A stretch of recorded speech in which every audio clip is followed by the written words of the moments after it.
본문을 보면 이제까지는 사울을 중심으로 해서 이야기가 쭉 펼쳐졌는데, 사울을 중심으로 했던 이야기가 잠시 접어두고 이제 베드로를 중심으로 일어나는 사건들이 나오기 시작합니다. 베드로는 예수님의 수제자였으면서, 또 베드로 하면 떠오르는 것은 그의 열정과 또 어떻게 보면 혈기라고 볼 수 있는 그런 모습들입니다.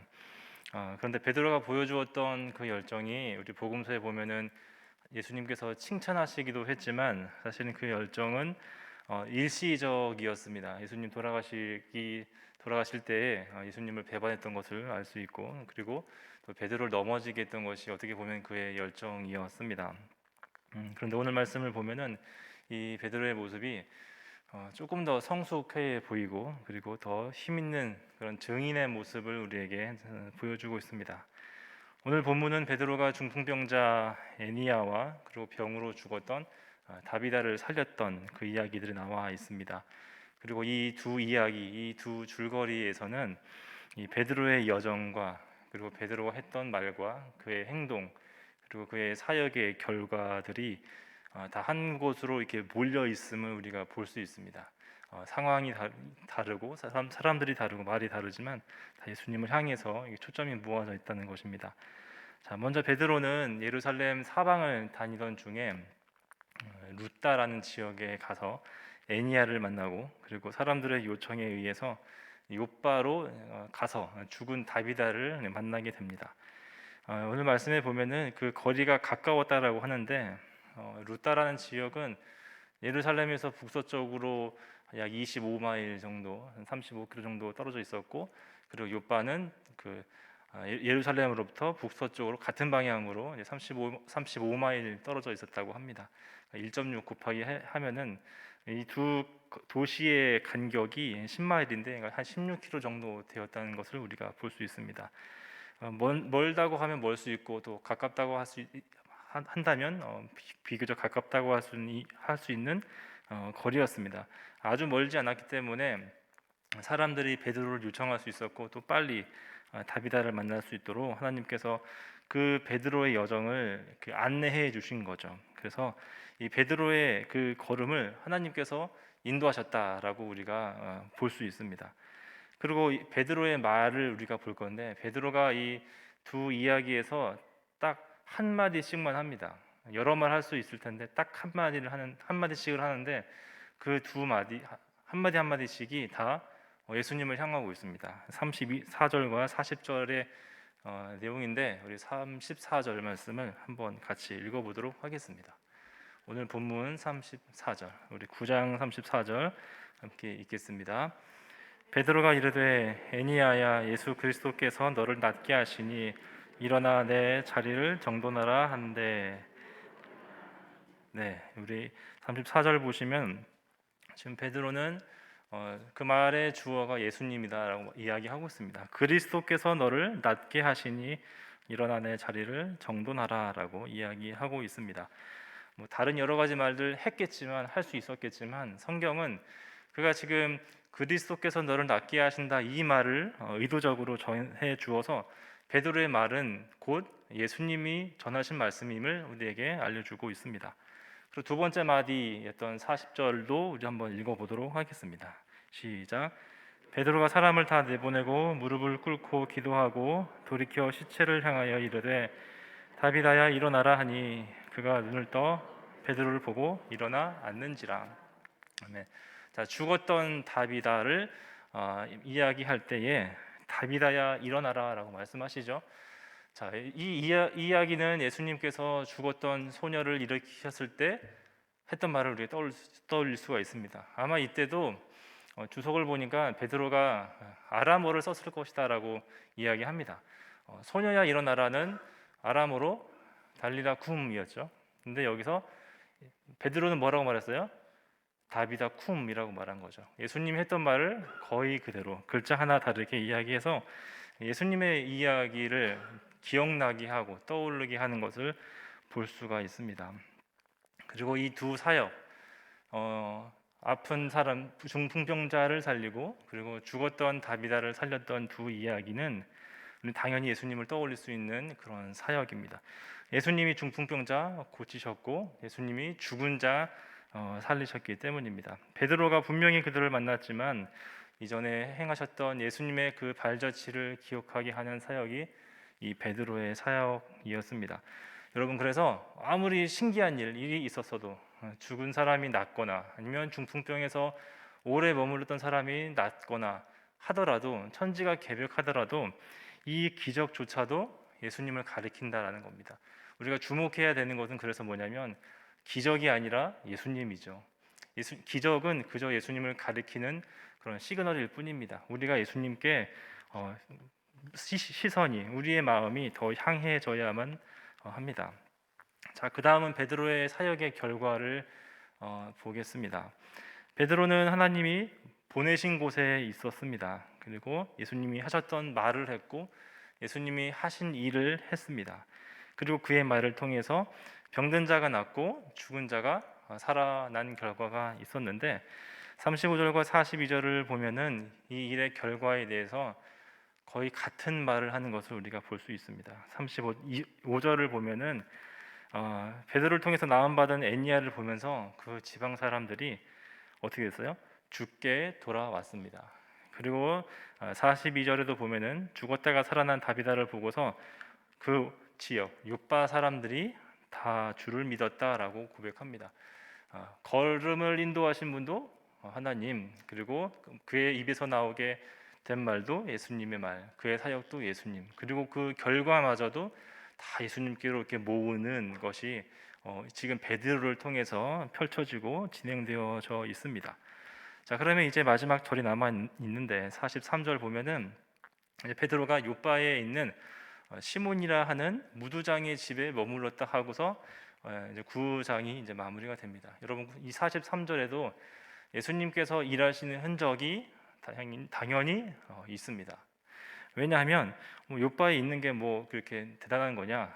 대단합니다. 왜냐하면 우리 다음부터 볼 10장의 내용을 보면은 이 가이사랴에 있는 고넬료를 베드로가 만나죠. 근데 그 만났는데 이 요바에서 가이사랴가 가깝습니다. 그러니까 하나님께서 약간 좀 이렇게 5분 대기조처럼 너 잠깐 여기 좀 있어봐 하면서 하나님께서 다음 일을 준비하시기 위해서 베드로의 그 거처마저 이 요바에 머무르게 하시는 것입니다.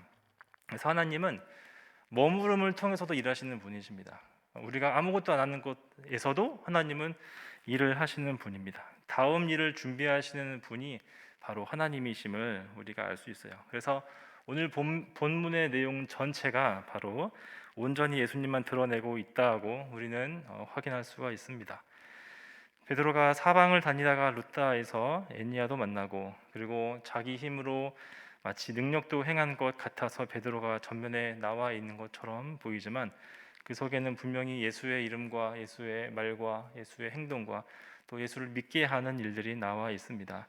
심지어 그냥 지나치며 읽을 수 있는 이 요바에 머물렀다는 43절 말씀에서도 다음 일을 준비하시는 예수님의 그 열심과 일하심이 우리는 볼 수가 있습니다. 이렇게 처음과 마지막이신 예수님 우리 볼 수가 있습니다. 알파와 오메가가 되시는 분이 우리 예수님이십니다. 그리고 이 예수님은 우리의 알파와 오메가가 되십니다. 나의 처음과 시작이 되시는 분이 예수님이라는 거죠. 우리의 존재가 예수님으로부터, 하나님으로부터 나왔고 우리가 지금까지 살아왔던 인생의 모든 여정이 다 예수님으로부터, 하나님으로부터 왔습니다. 앞으로 걸어가야 할 길도 또 앞으로 우리가 종착지로 맞이할 곳도 하나님 품입니다. 그래서 우리가 시간을 되돌아보면은 부인할 수 없는 하나님의 흔적과 일하심을 우리가 또 경험할 수 있게 되는 것 같아요. 제가 원주에서 3년 동안 늘 동경했던 도시지만 이렇게 살았던 것도 저는 하나님의 인도하심이었다고 저는 생각을 합니다. 그래서 우리는 내 삶의 주인은 나다라고 생각하는 이 세상 사조를 거부해야겠습니다. 내가 적당히 살면서 내가 내 인생의 주인 노릇해야지, 내가 한번 내 인생 가꾸어 봐야지라고 생각해서는 안 됩니다. 우리가 더 많이 되돌아보면, 곰곰이 우리의 삶을 되돌아보면 반드시 내 능력껏 우리가 살아가지 않음을 알 수가 있습니다.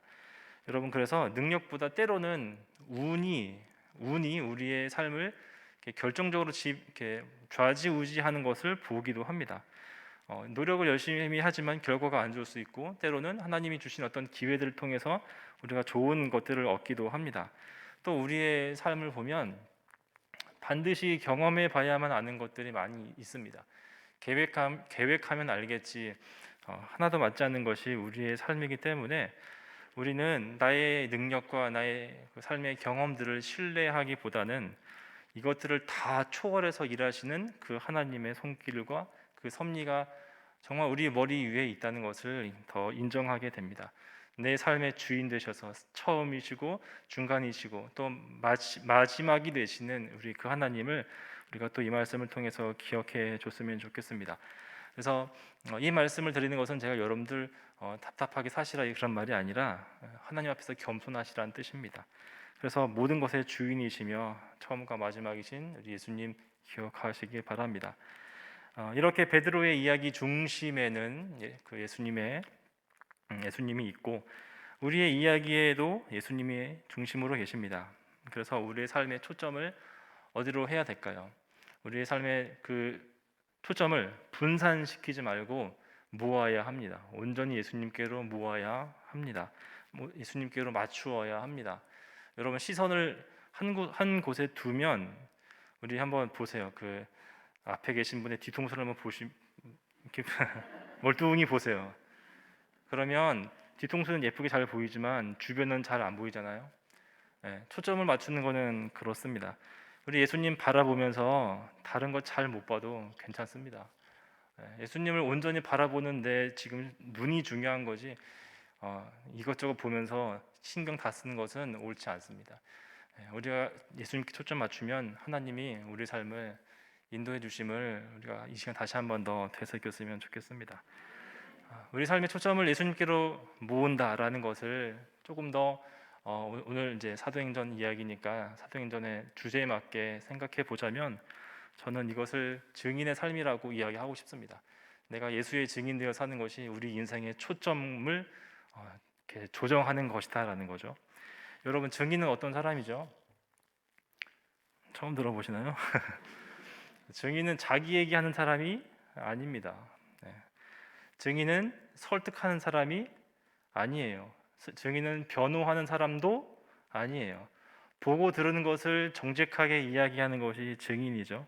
내가 본 대로, 들은 대로, 경험한 대로 정직하게 이야기하는 겁니다. 그래서 우리들은 우리에게 행하신 예수님에 대해서 솔직하게 이야기하면 됩니다. 그리고 그 증거를 통해서, 증인은 우리의 증거를 통해서 우리의 이야기를 듣는 사람이 죽게 돌아오도록 협조하는 사람입니다. 우리가 그런 삶을 살아가야 됩니다. 우리가 때로는 이 초점을 놓치고 살 때가 있죠. 많이 있습니다. 그래서 내가 하나님의 증인 되기보다 우리는 변호사 되는 거 좋아하는 것 같습니다. 내가 믿은 복음에 대한 어떤 변증이 나쁜 것은 아닌데, 증거하는 것보다 마치 설득하고 해야만 된다고 생각하는 것 같아요. 그래서 내가 변호사가 되다 보면은 점점점 더 내 말이 중요해지고 내 사역이 중요해지고 내가 만들어낸 열매가 중요하게 되는 거죠. 내가 어디 있는지 내가 정하는 것이 중요해집니다. 그러면서 내가 내 삶의, 나의 사역의 중심으로 점점점 더 옮겨지는 잘못을 우리가 범하게 됩니다. 그래서 자꾸만 기적을 보고 싶습니다. 중풍병자가 일어나는 것만 보고 싶고 죽은 자가 살았다는 것을 너무 지나치게 몰입하게 되려고 합니다. 그리고 점점 내가 원하는 것은 이것이 아닌데? 라고 하면서 불안해하는 거죠. 내가 오른쪽으로 가야 되는데 자꾸 왜 상황이 왼쪽으로 가는 것 같지? 왼쪽이 좋은 것 같은데 왜 자꾸 오른쪽으로 가는 것 같지? 하면서 우리의 마음에 잃어버리는 것이 감사를 잃어버리게 됩니다. 그리고 우리의 믿음이 점점 흔들려지게 됩니다. 여러분, 이것은 하나님을 나의 주님으로, 구주로, 아버지로 모시는 고백하는 성도의 모습이 아닙니다. 그리고 구원을 선물로 받은 복음의 증인의 모습도 더더욱 아닙니다. 그러면 복음의 증인인 우리를 통해서 우리가 증거할 뿐만 아니라 많은 사람들을, 우리의 이웃들을 주께로 인도하려면 어떻게 해야 할까요? 저는 오늘 방법론적인 이야기를 하고 싶지는 않습니다. 우리가 복음의 증인이라는 말을 들으면 우리가 너무 좀 부담을 갖는 것 같아요. 너무 긴장하는 것 같습니다. 예를 들어서 바울은 뭐 위대한 종이고 나는 아무짝에 쓸모없는 종이라고 생각하는 것이 있기 때문이죠. 여러분, 그런데 증인으로서 쓸모가 있고 없고는 누가 정하는 겁니까? 하나님이 정하는 거 아닌가요? 그리고 바울이 믿은 하나님과 내가 믿는 하나님이 다른 분입니까? 바울이 믿던 하나님 때는 하나님이 조금 왕성했다가 지금은 좀 이렇게 쪼그라드신 분은 아니지 않습니까? 네. 너무 위대한 종이라고 말하지 않았으면 좋겠습니다. 우리는 무익하고 쓸모없는 종이라도 예수님의 종이면 되는 거죠. 그리고 복음의 증인이 되려면 나에게는 뭔가 특별한 달란트가 있어야 돼요. 아니면 나에게는 어떤 정말 베드로 같은 열정이 있어야 한다고만 생각하는 것 같습니다. 저는 능력과 열정, 그 노력, 재능 너무 중요하다고 생각합니다. 그런데 거기에만 우리가 마음을 모으다 보면은 우리가 자꾸 너무 주저주저하게 되는 것 같아요. 나는 말로 잘 못하는데, 나는 좀 부끄러움이 많은데, 전도지 주는 것도 창피한데, 복음을 잘 설명하지 못하는데, 믿지만 뭐 이런 잘 설명하지 못한다고 해서 주저하게 만들죠. 그리고 우리 안에 있는 열정이 항상 이렇게 부글부글 끓는 건 또 아니잖아요. 식을 때가 있습니다. 그리고 우리가 또 성령으로 충만한 것이 항상 성령으로 충만하지는 않습니다. 그래서 자신을 책망하지요. 내가 너무 게을러, 내가 너무 이거 저것을 못했어. 그렇게 이야기했는데 오늘 본문에 나타난 베드로가 어땠는지를 함께 살펴보도록 하겠습니다.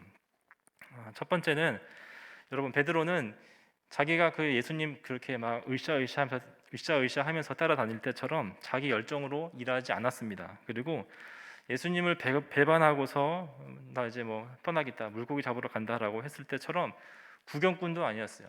자기 힘으로도 안 했고 구경꾼처럼 두 손 놓고 이렇게 쳐다만 보지도 않았습니다. 베드로는 하나님이 보내신 곳에 있었고 그 보내신 곳에서 자기 일을 했을 뿐이에요. 하나님의 인도를 따르고 힘 주시는 하나님을 의지한 것이 베드로의 모습이었습니다.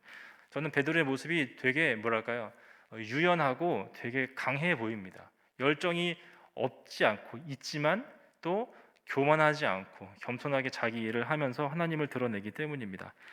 그래서 하나님이 베드로를 루다와 욥바로 보내서 애니야와 다비다를 만나게 했을 때 구경꾼처럼 이렇게 뭐 게으르거나 하지 않았고, 또 자기를 앞세우면서 또 내세우면서 내세우지 않고 증인된 모습을 보여주었습니다. 인도하시고 힘주시는 하나님 의지했던 베드로의 모습이 본문에 나오는 베드로의 모습, 증인의 모습입니다. 두 번째로, 이런 베드로의 모습을 우리가 곰곰이 생각해 보면 저는 마치 농부 같다는 생각을 해봤습니다. 제가 농사는 안 지어봤지만 어르신들께서 농사는 하나를 짓는다라고 이야기를 많이 하십니다. 농부가 열심히 농사를 짓지만 만약에 비가 와야 할 때 비가 안 오고 비가 오지 말아야 할 때 비가 오면 농사를 망치지 않습니까? 네, 지금 배추가 다 썩었대요.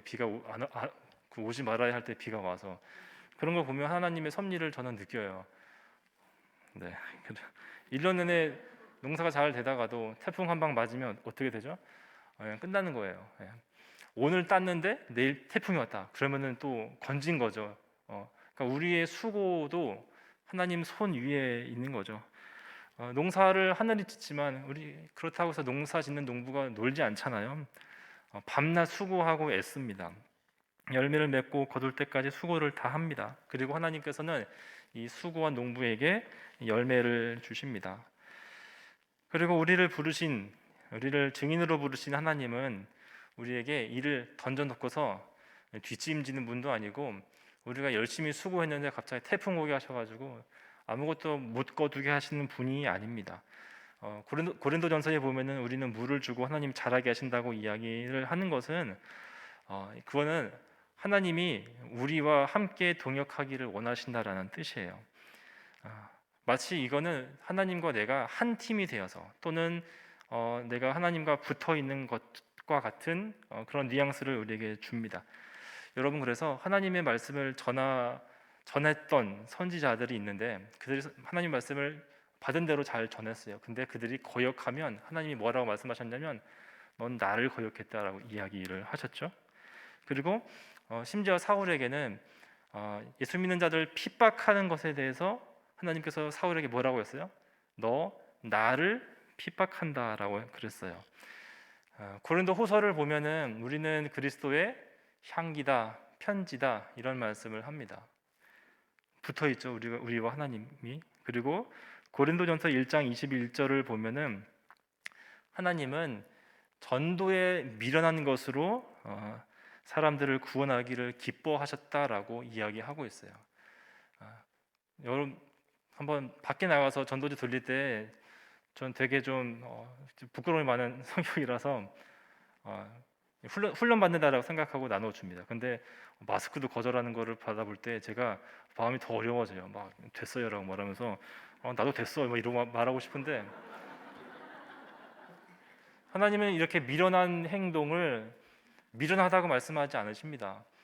그리고 하나님이 전능하시지 않습니까? 전능하신 하나님이 마치 나에게 그 구원의 열쇠가 들려 있는 것처럼 말씀해 주세요.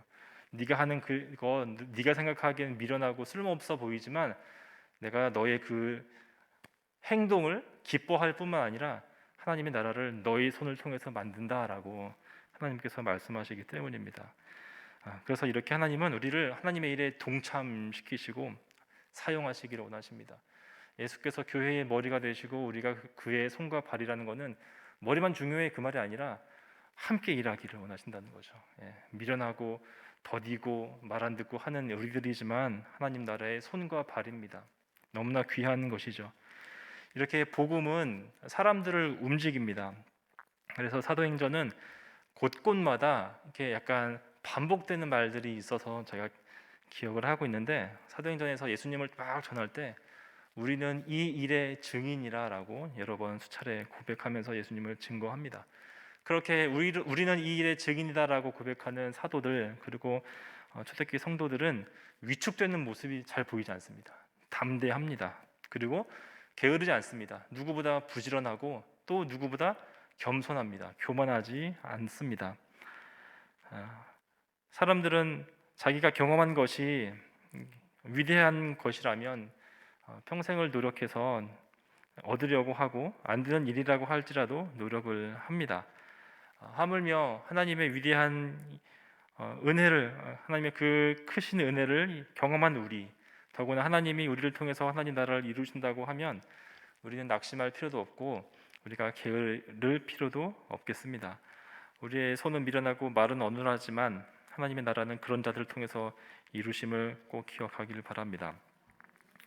이제 우리는 증인으로서 해야 할 일들을 또 한번 살펴보았고 그리고 어떠한 마음으로 자세로 해야 되는지 생각해 보았습니다. 그리고 이제 우리는 그 맡겨주신 일들을 꾸준하게 잘 감당해야 합니다. 일본에 가면 오노지로라는 분의 초밥집이 있습니다. 이 초밥집이 아주 유명한 초밥집인데 그 프랑스 미슐랑 가이드라는 그런 곳에서 별 3개를 받은 그런 가게입니다. 별 3개 뭐 아무것도 아니네 그런 게 아니라 별 3개가 최고점입니다.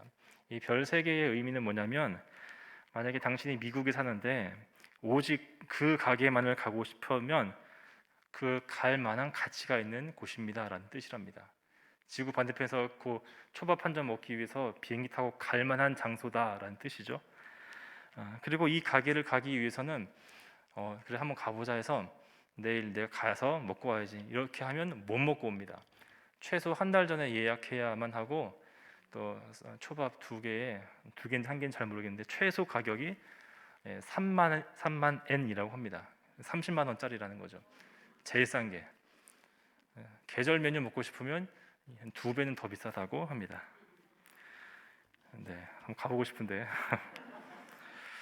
이 초밥집 유명한 초밥집 오노지로시는 일본의 그 대표적인 초밥 명인 장인인데 그가 이렇게 말했습니다. 장인이 되는 방법은 매일 같은 것을 반복하는 것이다. 비법이 없어요. 매일 똑같은 거, 소소한 거를 반복하는 것이라고 했습니다. 복음과 초밥을 우리 비교하는 건 좀 이상하지만 매일 같은 것을 반복해야 한다는 이 말은 복음의 증인인 우리에게도 매일매일 조금씩 증인으로 살라는 메시지를 전달해주고 있습니다.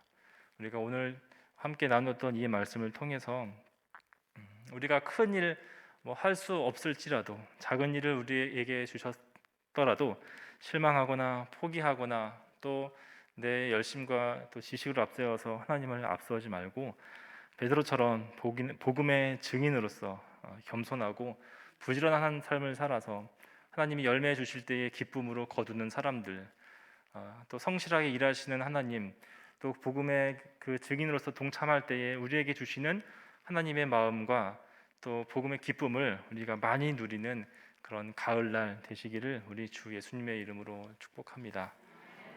기도하겠습니다. 하나님 아버지, 은혜를 감사합니다. 우리에게 구원 허락하여 주셔서 감사하고 우리를 증인으로 불러주심을 감사합니다. 우리를 겸손하게 하시고 부지런하게 하여 주시옵소서. 복음의 감격을 날마다 더 크게 느껴 우리가 복음으로 살게 하여 주시고 우리가 전하지 않으면 견딜 수 없는 마음 주시어서 아버지 우리의 이렇게 주신 이웃들에게 나아가게 하여 주시고 아버지 하나님 우리에게 더 많은 열매 맺기 위해서 수고하는 농부의 마음으로 살게 하여 주시옵소서. 아버지 회개할 것 있다면 회개하게 하시고 위로받게 하시면 위로받게 하여 주셔서 우리가 한 번 사는 이 삶 동안에 주님 앞에서 온전히 살아가서 우리의 삶을 초점을 주님께 온전히 맞춰 살아가도록 도와주시옵소서. 예수 그리스도의 이름으로 기도드립니다. 아멘.